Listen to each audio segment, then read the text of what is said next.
Welcome to only IAS. स्वागत है आप सभी लोगों का प्रीलिम बूस्टर न्यूज डिस्कशन में।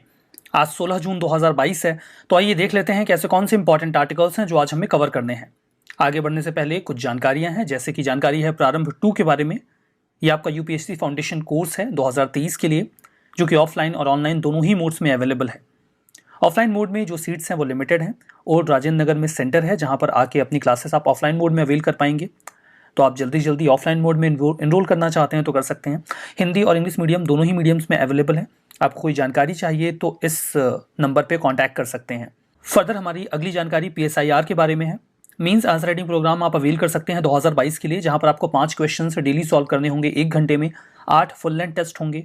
टारगेटेड तरीके से आप अपना जो सिलेबस है वो कंप्लीट कर सकते हैं। 16 जून यानी कि आज से आपका ये प्रोग्राम शुरू हो चुका है। ऑनलाइन मोड में इसकी फीस 8,000 रुपये है, ऑफलाइन में 9,000 है। आप इस कोर्स के बारे में कोई और जानकारी चाहते हैं तो आप इस नंबर पे कांटेक्ट कर सकते हैं या फिर यहाँ मेल कर सकते हैं। तो चलिए आगे बढ़ते हैं। हमारा जो पहला आर्टिकल है वो अग्निपथ स्कीम के बारे में है। यूनियन कैबिनेट ने अभी हाल ही में एक अट्रैक्टिव रिक्रूटमेंट स्कीम को लॉन्च कर दिया है, जहाँ पे यंगस्टर्स आर्म फोर्सेस को ज्वाइन कर सकते हैं।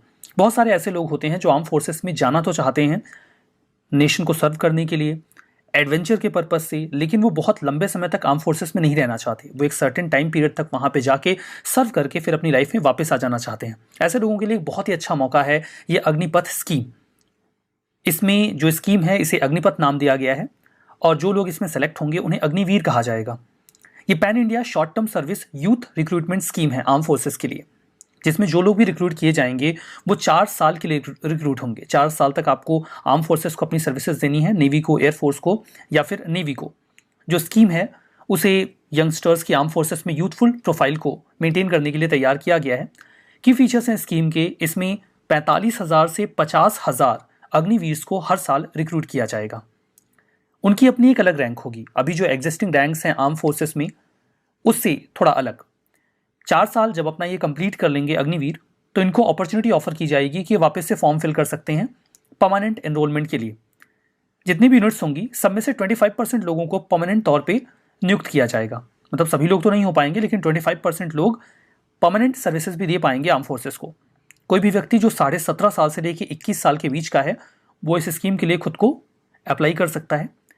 जो एप्लीकेशंस हैं या रिक्रूटमेंट प्रोसेस है वो साल में 2 बार शुरू किया जाएगा। कैसे रिक्रूटमेंट होगा? इसके लिए एक ऑनलाइन सेंट्रलाइज सिस्टम होगा जो तीनों सर्विसेज के लिए होगा। स्पेशलाइज्ड रैलीज होंगे और कैंपस इंटरव्यूज होंगे। जो कैंपस इंटरव्यूज होंगे वो इंडस्ट्रियल ट्रेनिंग इंस्टीट्यूट या फिर नेशनल स्किल क्वालिफिकेशन फ्रेमवर्क के जो इंस्टीट्यूट्स हैं वहीं पर कंडक्ट करवाए जाएंगे। अग्निवीर की सैलरी क्या होगी? सैलरी काफ़ी अट्रैक्टिव है। भले ही ये शॉर्ट टर्म का पूरा प्रोग्राम है, लेकिन तब भी बहुत ही अट्रैक्टिव सैलरी रखी गई है। 30 से 40,000 की सैलरी है। मतलब 30,000 से सैलरी शुरू होगी और 4 साल का टर्म पूरा होते होते ये सैलरी 40,000 तक जाएगी 4 साल की सर्विसेज में। फर्दर सैलरी का 30% हिस्सा असाइड कर दिया जाएगा, अलग कर दिया जाएगा, और वो पैसा चला जाएगा सेवानिधि प्रोग्राम में। जितना पैसा आपका कट के जाएगा सेवानिधि प्रोग्राम में, उतना ही सरकार अपनी ओर से उसमें कंट्रीब्यूट करेगी और उसके ऊपर जो इंटरेस्ट है वो भी मिलेगा। जब 4 साल की सर्विस खत्म हो जाएगी तो सोल्जर्स को 11.71 लाख रुपीस अराउंड ये अमाउंट मिल जाएगा। ये अमाउंट टैक्स फ्री होगा, मतलब पूरा का पूरा अमाउंट सोल्जर्स का होगा। इस अमाउंट के बाद वो आगे जो भी प्लान कर सकते हैं। कोई बिजनेस स्टार्ट करना चाहते हैं तो वो भी कर सकते हैं। इसके अलावा उन्हें 48 लाख का इंश्योरेंस कवर भी दिया जाएगा 4 सालों के लिए। इन केस वो शहीद हो जाते हैं या उनकी मौत होती है तो 1 करोड़ रुपए का पे आउट होगा, जिसमें उनकी अनसर्व टेन्योर की सैलरी भी इंक्लूड कर ली जाएगी। क्या इसके फायदे हैं? एक ट्रांसफॉर्मेटिव रिफॉर्म होगा जो रिक्रूटमेंट पॉलिसी होती है आर्म फोर्सेस का, उसके लिए। फर्दर जो यूथ्स हैं उनको एक यूनिक अपॉर्चुनिटी मिलेगी कि वो कंट्री को सर्व कर सकते हैं, नेशनल बिल्डिंग में कंट्रीब्यूट कर सकते हैं, और उन्हें ये लाइफ टाइम नहीं करना होगा, वो सर्टेन पीरियड के लिए देश को कंट्रीब्यूट कर सकते हैं। फाइनेंशियल पैकेज काफ़ी अट्रैक्टिव है। जो भी लोग इसे ज्वाइन करना चाहते हैं, फाइनेंशियल पैकेज ऐसा है कि इसे ज्वाइन करने को लेकर लोग अट्रैक्ट होंगे। हालांकि एक इसका फ्लिप साइड भी है। कई सारे लोग इसको लेकर विरोध भी कर रहे हैं, प्रोटेस्ट भी कर रहे हैं कि ये परमानेंट रिक्रूटमेंट की जगह ले लेगा, और जो रिक्रूटमेंट परमानेंट तौर पे होते हैं लाइफ टाइम के लिए, या भी जो भी टर्म होता है 20 ईयर्स या उसके बाद का जो एक्सटेंशन उसके लिए, वो नहीं होंगे। तो ये एक फ्लिप साइड है जिसको लेकर इस अग्निपथ स्कीम को कई सारे लोग क्रिटिसाइज भी कर रहे हैं। इसके खिलाफ थोड़े बहुत प्रोटेस्ट भी देखने को मिले हैं। तो ये तो रहा अग्निपथ स्कीम। हमारा जो नेक्स्ट आर्टिकल है United Nations office at Geneva के बारे में है। यूनियन कैबिनेट ने अभी हाल ही में एक प्रपोजल को अप्रूवल दिया है, जिसके तहत हम एक साइन कर रहे हैं एग्रीमेंट।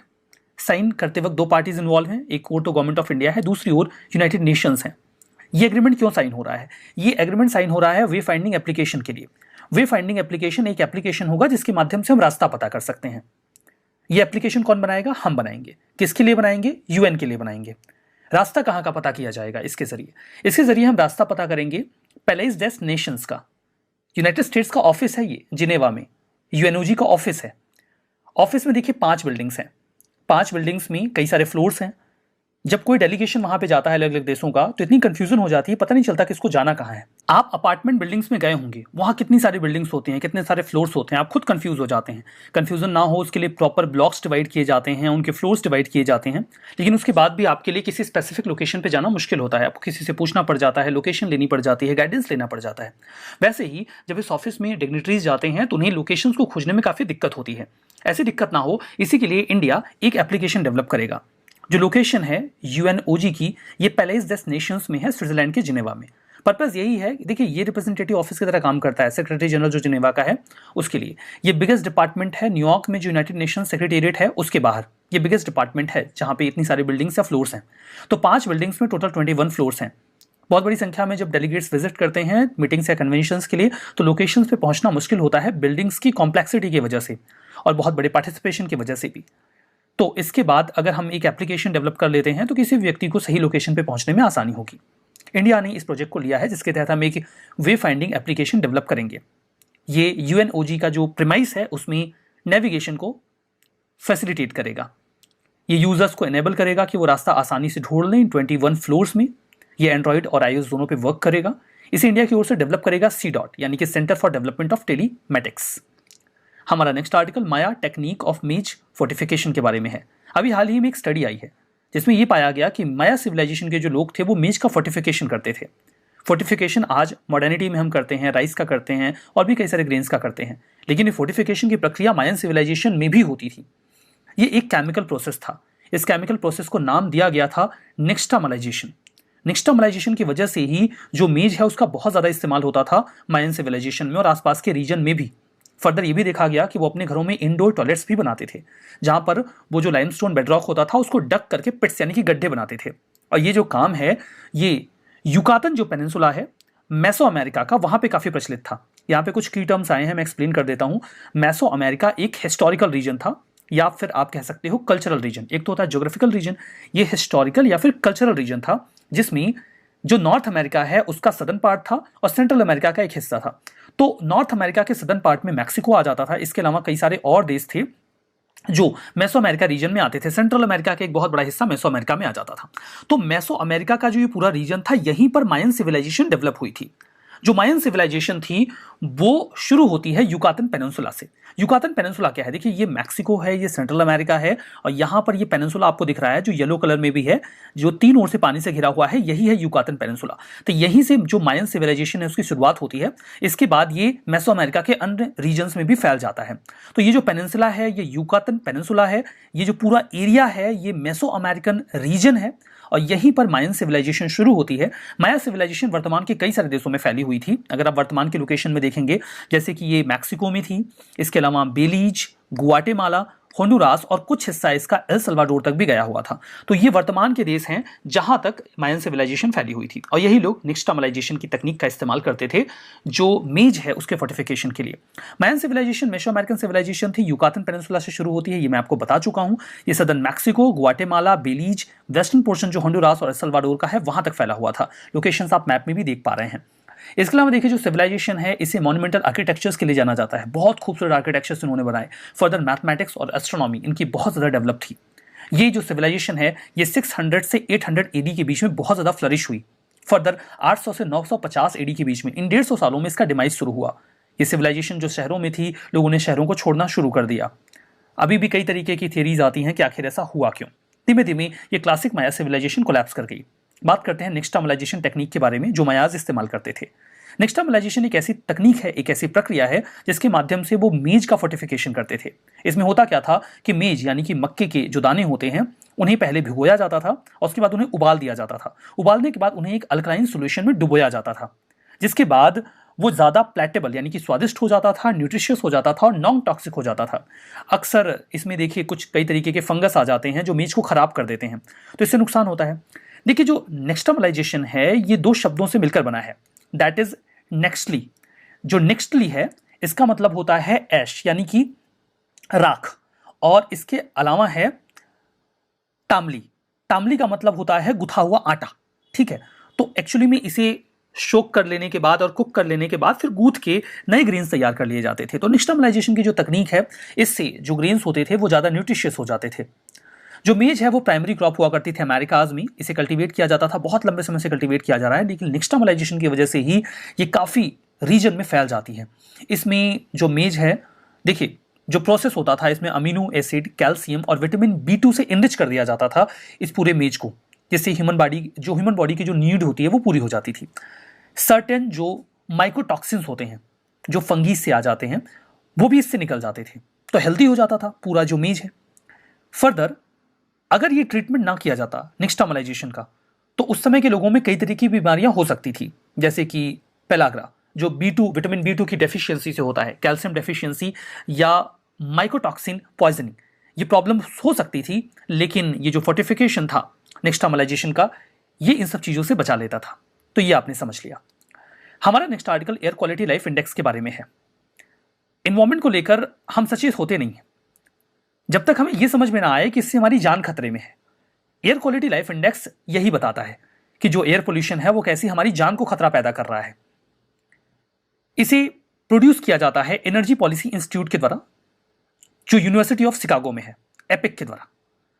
तो यहां पर देखिए लिंक किया जाता है एयर क्वालिटी को या एयर पोल्यूशन को ह्यूमन लाइफ के साथ, कि अगर आप एयर पोल्यूशन फैलाते हैं तो जीवन पे क्या प्रभाव पड़ रहा है, हमारी लाइफ एक्सपेक्टेंसी को ये कितना घटा रहा है।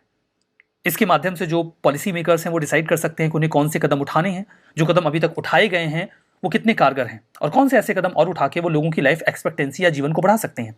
फाइंडिंग्स में ये मिला कि ग्लोबल लेवल पे पोल्यूशन की वजह से लाइफ एक्सपेक्टेंसी 2.2 ईयर्स घटी है।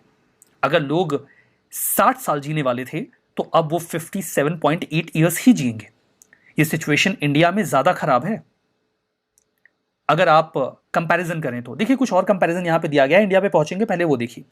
2.2 ईयर की लाइफ एक्सपेक्टेंसी का कम होना ड्यू टू एयर पोल्यूशन, ये उतना ही है जितना स्मोकिंग से कम होता है।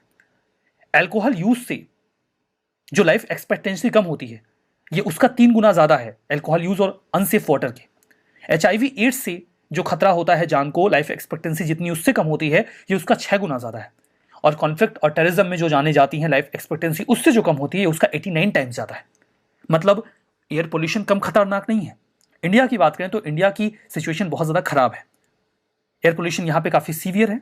यहां पर ही लाइफ एक्सपेक्टेंसी को 5 साल कम कर दे रहा है। अगर कोई व्यक्ति 60 साल जीने वाला था तो इस पोल्यूशन में रहने के बाद वो केवल 55 साल ही जी पाएगा। इंडिया में Delhi most polluted mega city रही है वर्ल्ड में। यहां पे लाइफ एक्सपेक्टेंसी 10 साल तक कम हुई है। अगर ये एयर पोल्यूशन का लेवल ऐसा ही चला और वर्ल्ड यहां पर जो लेवल है, करंट जो एयर पोल्यूशन का लेवल है वो बना रहा, तो दिल्ली में रहने वाले लोग जो 60 साल का जीवन जी सकते थे वो महज 50 साल में ही अपनी जान गंवा देंगे due to this air pollution. मतलब एयर पोल्यूशन की सीवियरिटी को समझने का इससे अच्छा तरीका हो नहीं सकता। यहाँ पे जो भी गाइडलाइंस है WHO की, उनको जरूर से फॉलो किया जाना चाहिए, नहीं तो ये एयर पोल्यूशन जान लेना शुरू कर देगा और लोगों के जीवन स्तर को घटा देगा। हमारा next article lumpy skin disease के बारे में है। गुजरात के 5 डिस्ट्रिक्ट्स में 1229 कैटल्स प्रभावित दिखे लंपी स्किन डिसीज से। ये देखिए जो लंपी स्किन डिसीज है ये कैटल्स में होता है या वाटर बफेलो में। Pox virus lumpy skin disease virus एक होता है, LSDV, मतलब एक प्रकार का ये वायरस है जिससे ये बीमारी होती है। फॉर द फर्स्ट टाइम इसे जाम्बिया में 1929 में डिटेक्ट किया गया। शुरू में तो लगा कि ये पॉइजनिंग या हाइपर सेंसिटिविटी होती है जो इंसेक्ट्स काटने की वजह से होती है, उसकी वजह से है। बाद में समझ में आया कि एक प्रकार की अलग बीमारी है। हालांकि फूड एंड एग्रीकल्चर ऑर्गेनाइजेशन इसमें मोर्टेलिटी रेट 10% से कम बताता है। लंपी स्किन डिसीज जो है वो एनिमल्स में इनिशियली इंसेक्ट्स के बाइट करने की वजह से होता है, मॉस्किटोज या बाइटिंग फ्लाइज जो इस वायरस को कैरी करते हैं। सिम्टम्स में उन्हें बुखार आने लगता है, वो खाना खाना छोड़ देते हैं, दुधारू पशु हैं तो दूध देना बंद कर देते हैं या कम कर देते हैं, फीवर, फ्लूइड का एक्सक्रीशन आंखों से या नोज से, सलाइवा का गिरना, ये सब शुरू हो जाता है। बाकी वो खाना वाना बंद कर देते हैं, वो तो बात हो गई। इसके खिलाफ वैक्सीनेशन करके हम इससे बच सकते हैं। इसकी जो वैक्सीन है वो health and livestock health and disease control programme के तहत आती भी है। कोई स्पेसिफिक वायरल ड्रग नहीं है। सपोर्टिव केयर के माध्यम से ही हम जो जानवर हैं उनको क्योर कर पाते हैं। एंटी इन्फ्लेमेटरी पेन किलर्स दिए जाते हैं ताकि उनकी भूख बनी रहे, वो खाना खाते रहें। सिप्री ईयरबुक 2022 के बारे में बात करेंगे नेक्स्ट आर्टिकल।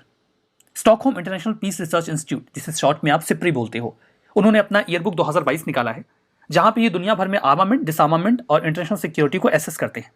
ये एक इंडिपेंडेंट इंटरनेशनल इंस्टीट्यूट है जो conflict, armament and arm control and डिसआर्मामेंट को इवेलुएट करता है।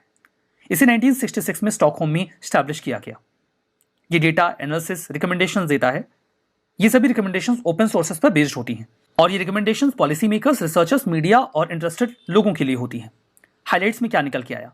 9 nuclear armed states, United states, Russia, UK, France, China, India, Pakistan, Israel और नॉर्थ कोरिया, ये सभी लोग अपने न्यूक्लियर आर्सेनल्स को मॉडर्नाइज कर रहे हैं, ज़्यादा खतरनाक बना रहे हैं। इंडिया के पास 2022 में 160 न्यूक्लियर वॉरहेड्स हैं। 2021 में ये महज 156 थे। मतलब इंडिया ने अपने न्यूक्लियर आर्सेनल्स की संख्या बढ़ाई है। ध्यान दीजिएगा, इंडिया कोई ऑफिशियल डेटा नहीं देता। ये इन्हें ऐसा लगता है कि इंडिया ने ये नंबर्स इंक्रीज किए हैं, उसी के बेसिस पे जो ओपन सोर्सेस हैं उसी का इस्तेमाल करके ये डेटा दे रहे हैं। 5 लार्जेस्ट आर्म एक्सपोर्टर्स रहे, ये क्वेश्चंस आते हैं। United states, Russia, France, China, Germany सबसे टॉप पे है एक्सपोर्टर्स में आर्म्स के। 2017 से 21 के बीच का डेटा है ये। यूएस है, देन रशिया है, देन फ्रांस, चाइना, जर्मनी। और 5 लार्जेस्ट इंपोर्टर्स हैं। इंडिया अभी भी टॉप पे है आर्म्स इंपोर्ट में। सऊदी अरेबिया, इजिप्ट, ऑस्ट्रेलिया और चाइना उसके बाद है। रिवीजन करेंगे। अग्निपथ स्कीम, इसमें जो 19 से 24 वर्ष के बीच हैं वो एलिजिबल हैं। गलत है, 17.5 से 21 था, बताया था ना मैंने आपको। नेक्स्टर्मलाइजेशन टेक्निक वाटर ट्रैकिंग के लिए यूज की जाती है, गलत है। ये मेस फोर्टिफिकेशन की टेक्निक है, मायन सिविलाइजेशन के लोग इस्तेमाल करते थे। Air quality life index epic, इसे एनर्जी पॉलिसी इंस्टीट्यूट रिलीज करता है, ये सही है। लंपी स्किन डिसीज 1939 में जाम्बिया में पहली बार शुरू हुआ, ये भी सही है। तो हमारा आज का ये सेशन यहाँ पे समाप्त होता है। बहुत बहुत धन्यवाद।